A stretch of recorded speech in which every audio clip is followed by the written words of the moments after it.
这期视频接着上期视频，继续聊一聊中国文明。在漫长的中国历史中，有3次大规模的制度性革命。第一次是公元前221年，秦灭六国，结束封建分封，建立中央集权帝国。第二次1911年辛亥革命，推翻帝制，建立共和国。第三次是1949年，共产党成立新中国，建立新的政权结构。第一次的主角就是秦。秦国位于西北的渭河流域，这个地方有2个优势：地势易守难攻，可以放心向东扩张；长期与北方游牧部落作战，军队时刻保持战备状态。秦人是最早在军队中大规模使用铁制武器，用骑兵替代战车的那一批。公元前316年，占领四川肥沃的平原之后，秦的粮食和人力基础大大增强，他和其他诸侯的差距开始像马其顿之于希腊城邦那样拉开。再加上几代有手腕有野心的统治者，秦在法家思想的指导下，把权力尽可能集中于君主一人，周围的国家一个个被吞并，人们惊恐地说秦如虎狼，称他的扩张为蚕食。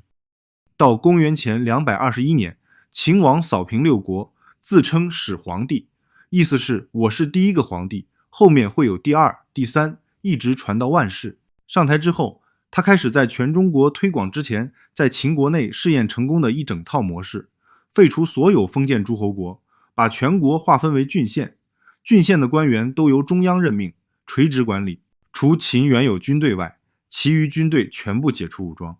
各国旧贵族迁往首都，以便集中控制，统一度量衡、货币，方便全国一体运作。其中一项影响极深远的是统一文字书写。过去各国文字差异很大，现在秦推行一种标准字体，汉字是一种表意文字，每一个字代表一个意思，而不是一个固定发音。就像数字1，不管各地方言如何发音，符号本身是一样的。这使得不同方言区的人只要识字，就能看同一本书。文字可以超越口语差异，成为文化统一的粘合剂。日本、朝鲜、越南的受教育阶层也能通过汉字系统阅读中国典籍，这一点对后世东亚文化圈的形成重要到难以估量。当然，秦的改革也得罪了几乎所有既得利益者，尤其是读书人。法家不把他们当回事，甚至认为他们是障碍，于是出现了焚书的事件。除了医学、农业、占卜这类实用书籍，多数经典都被勒令销毁。但这次焚书并未真正成功，因为很多学者冒险把书藏起来，或者干脆把书整本背下来。等到秦亡之后，绝大部分经典又被从藏书与记忆中拼出来。不过秦的严厉打击倒是让百家争鸣的黄金时代彻底结束，思想空间大幅收缩。另一方面，秦在经济与基础设施上的集中动员也确实带来实际效果。度量衡统一便于贸易，以首都为中心修建驿道网络，延伸到各边远地区，统一车轴长度，让马车能顺着同一条车辙走。南征百越，把统治范围推到今天的越南北部，北击游牧部族，并在北方修建万里长城，试图用强来换和平。修长城耗费了巨大的人力物力，据说死者无数，后世民间记忆里一砖一石都压着人命。焚书筑长城成为老百姓口中骂秦始皇的2大罪状。在普遍怨恨和后继者昏庸无能的双重作用下，秦朝在始皇死后不久就迅速崩溃，但他留下的东西却没有消失。封建诸侯制被彻底终结，郡县制加中央集权的帝国框架被后世沿用2000多年。China 一词被不少人认为出自秦的发音，这也颇具象征意味。秦亡之后，汉朝接过了秦帝国的架子，但动手做了几项修正。一开始稍微恢复一点分封制，把一些封地给皇室宗亲，但这些封地规模较小，而且被安排在官府直属的郡县之间。后来又通过削藩制度，例如规定长子只能继承一半封地，其他部分分散给兄弟，让封地越分越碎，最后只剩下象征性的封号。这样一来，秦的中央集权结构被保留下来，但没有那么恐怖和压迫。汉朝因此可以稳定存在4个世纪，时间长度大约与罗马帝国相当。汉帝国在地理上的扩展也很可观，初期几十年主要是修内政，到汉武帝时期开始对外大规模扩张，南方并入许多部落地区，西面穿越中亚，与贵霜帝国建立联系，打通丝绸之路贸易。北面对匈奴的战争此起彼伏。在武器上，汉人有一件王牌弩，弩的射程和杀伤力都比一般弓强，用于大规模战阵时优势明显。加上帝国可以调用巨大的人力物力，汉朝时期的中国疆域已经大致接近后来长期存在的格局。人口上，汉与罗马也属于同一量级。公元1年的人口统计显示，汉帝国有约5960万人，罗马帝国在奥古斯都时期的总人口大致也在这个区间内。汉帝国结构的顶端是皇帝，他不只是拥有全部的世俗权利，还被期待为了臣民的物质生活负责。他的尊严通过各种仪式、服饰、宫殿、车驾、陪葬、陵墓不断被强调。在皇帝之下是2位丞相，负责政府的日常运作。再往下是9卿，各管宗教礼仪、宫殿守卫、车马出行、审判刑罚、接待外邦使节与贡品、记录宗室族谱，负责税收与财政。再往下有州、郡、县、乡一层层的行政系统。基层官吏的主要工作包括收税，可以以谷物、布匹或钱的形式缴纳，还有抓捕罪犯、修路、修渠、管仓库、提供驿站与马匹，维持全国通信。据说公元前1世纪时，大概有13万官员，平均400-500人对应一个官。和庞大人口相比，官僚数量其实不算多，这也说明中国传统帝国的特点：国家干预有限，不承担太多公共服务职能。有句老话叫做治大国如烹小鲜，烹饪过程中不可翻动太多，这在一定程度上反映了历代统治者对政府职责边界的一种惯性理解。最有特色的一点是，官僚并不是世袭集团，而是通过考试选拔。公元前124年，汉设立了类似帝国大学的机构，专门培养未来官员。后来考试制度逐渐完备，演变为乡试、会试、殿试，通过不同等级的考试，获得类似今天学士、硕士、博士那样的学位标签。原则上，人人都能参加。实际上，由于需要长期读书准备，主要还是出身较好的子弟才有机会。不过，在一些地方，士族和行会有时会捐钱帮助寒门子弟求学，也维持了一定的向上流动。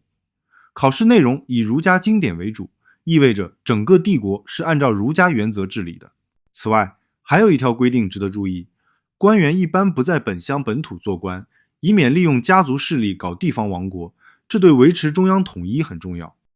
这套系统效率很高，也足够灵活，在前现代世界里几乎无出其右。它是从秦以来的帝国体系能一直撑到20世纪的重要原因之一，但它也有代价。当考试只认可儒学，思想就会收紧成一种顽固的正统，再加上士大夫阶层的某种自负，当西方的商船和炮舰闯进来时，这种惯性也成为中国被动挨打的深层原因之一。汉代的中国在技术上并不落后，甚至在很多领域领先欧亚大陆，水力磨坊，还有大大提高马匹利用效率的马肩轭，更成熟的铸铁技术，用破布造纸的工艺，陶器施釉，最终发展为瓷器。造纸术在公元105年前后出现，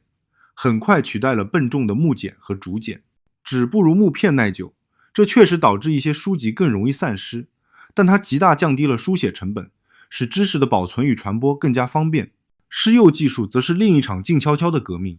釉面陶器不仅在美观上更上一层楼，从卫生角度看也是跨越性的。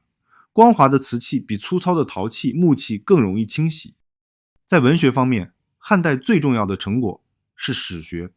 中国人早就习惯用过去的经验来给现在提供参考，五经里就有很多历史材料，但直到公元前1世纪才出现了第一部真正意义上的通史巨著，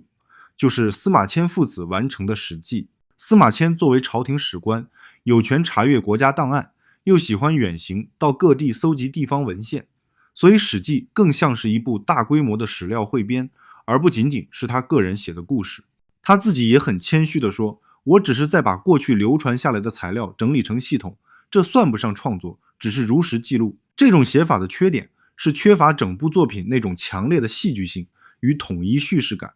优点则是保留下来的史料极其丰富。《史记》约52万字，分130篇，有编年史、各朝年表、名人列传、各种专题论述，比如礼乐、天文、占星、经济、外国风俗等等。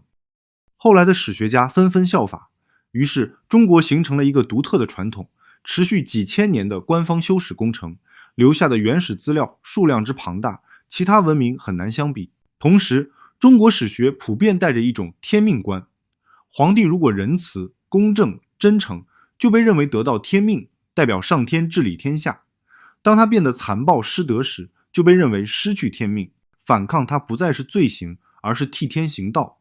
于是在讲一个朝代怎么走向灭亡时，中国史书通常会强调统治者的道德问题，即便也看见税赋、土地兼并、边患这些现实因素，但在价值排序上还是觉得德行是最根本的。长此以往，中国修史倾向于大量收集原始材料，少做大胆的理论分析，用王朝兴衰循环加天命来组织叙事骨架。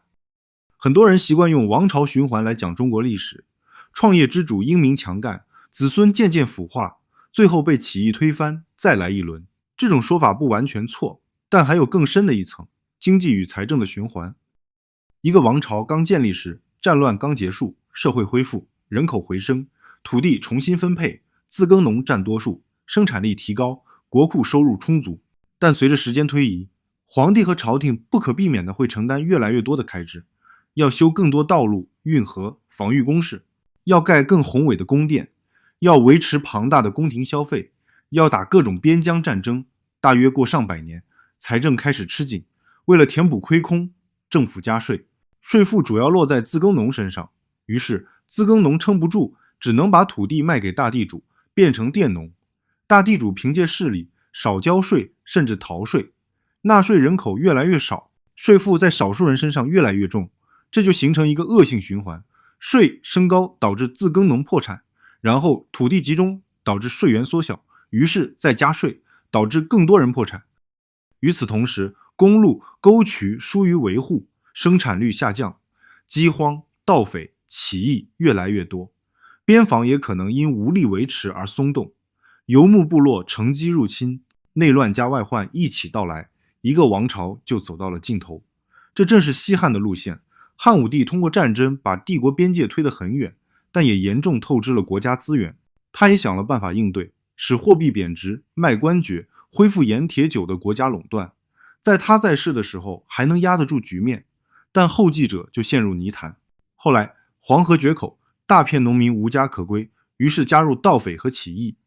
王莽借机篡位，试图用激进改革，包括把大地产收归国有，重新分配给农民来解决问题。结果得罪了豪强阶层，又赶上天灾和外患，最终被起义军推翻。